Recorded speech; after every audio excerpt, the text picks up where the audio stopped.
আসসালামু আলাইকুম এভরিওয়ান, কেমন আছেন আপনারা সবাই? এই গরমে মাছ মাংস খেতে খেতে যখন একদমই মুখে রুচি থাকে না, তখন এরকম একটি ভর্তাই আমার একমাত্র ভরসা। হলুদ লবণ মাখানো 8-10টি চিংড়ি মাছ ও কাঁচামরিচ এবং রসুন খুব ভালোভাবে 2 থেকে 3 মিনিট ভেজে নিয়েছি। এখন আমি দিয়ে দিচ্ছি বেশি করে পেঁয়াজ কুচি। পেঁয়াজটাকেও আমি 2 থেকে 3 মিনিট ভেজে নিব।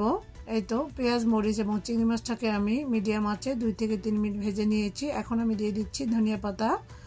ধনিয়া পাতাটাকেও আমি পেঁয়াজ মরিচের সঙ্গে খুব ভালোভাবে ভেজে নিব।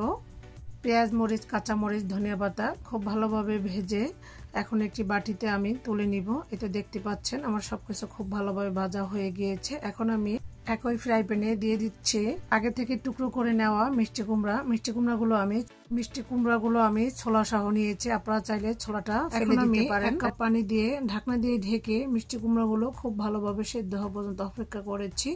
এই তো দেখতে পাচ্ছেন মিষ্টি কুমড়াগুলো আমার সেদ্ধ হয়ে গিয়েছে।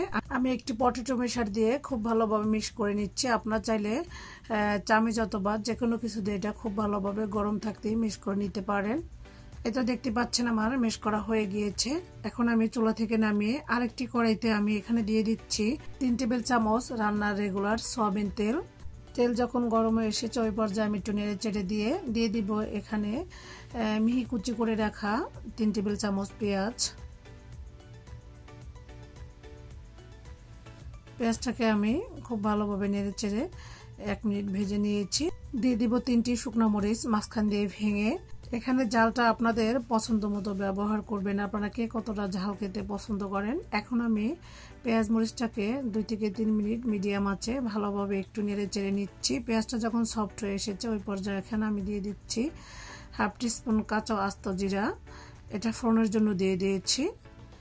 এই তো আস্ত জিরাটাকে আমি একটু ভেজে নিয়ে এখন আমি পেঁয়াজ মরিচের সঙ্গে আরও 1 থেকে 2 মিনিট ভেজে নিচ্ছি, দেখতে পাচ্ছেন। এখন আমি দিয়ে দিচ্ছি স্বাদ মতো লবণ। আবারও আমি ভালোভাবে নেড়ে চেড়ে নিচ্ছি। দিয়ে দিচ্ছি 1/2 টিস্পুন হলুদের গুঁড়া সুন্দর একটি কালারের জন্য। আপনারা না চাইলে স্কিপ করে যেতে পারেন। এখন আমি সবকিছু খুব ভালোভাবে আরও 1 মিনিট নেড়ে চেড়ে রান্না করে নিচ্ছি। এখন আমি দিয়ে দিব ওই যে আগে থেকে ম্যাশ করে রাখা মিষ্টি কুমড়োগুলো।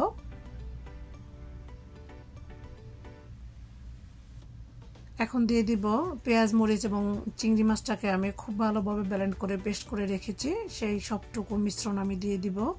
এই গরমে যখন মাছ মাংস কোনো কিছুই খেতে ইচ্ছে করে না, মুখে একদমই রুচি নাই, এরকম একটি ভর্তা হলে 1 প্লেট ভাত নিমিশেই শেষ করা যায়।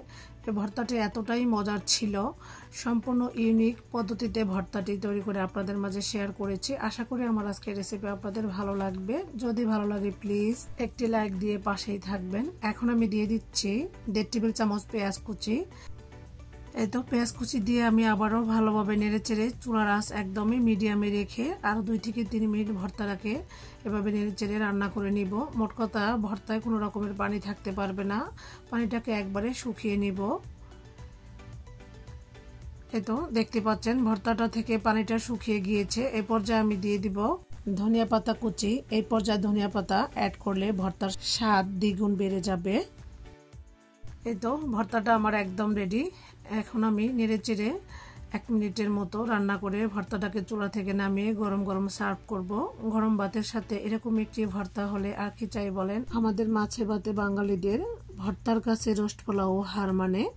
ভর্তা মানে ইমোশন, ভর্তা মানে অন্যরকম ভালোবাসা আমার কাছে। রেসিপি ভালো লাগলে প্রিয় আপু ও ভাইয়ারা প্লিজ চ্যানেলটি সাবস্ক্রাইব করে পাশেই থাকবেন। পরবর্তী ভিডিও দেখার আমন্ত্রণ রইল। সবাই ভালো থাকবেন। আল্লাহ হাফেজ।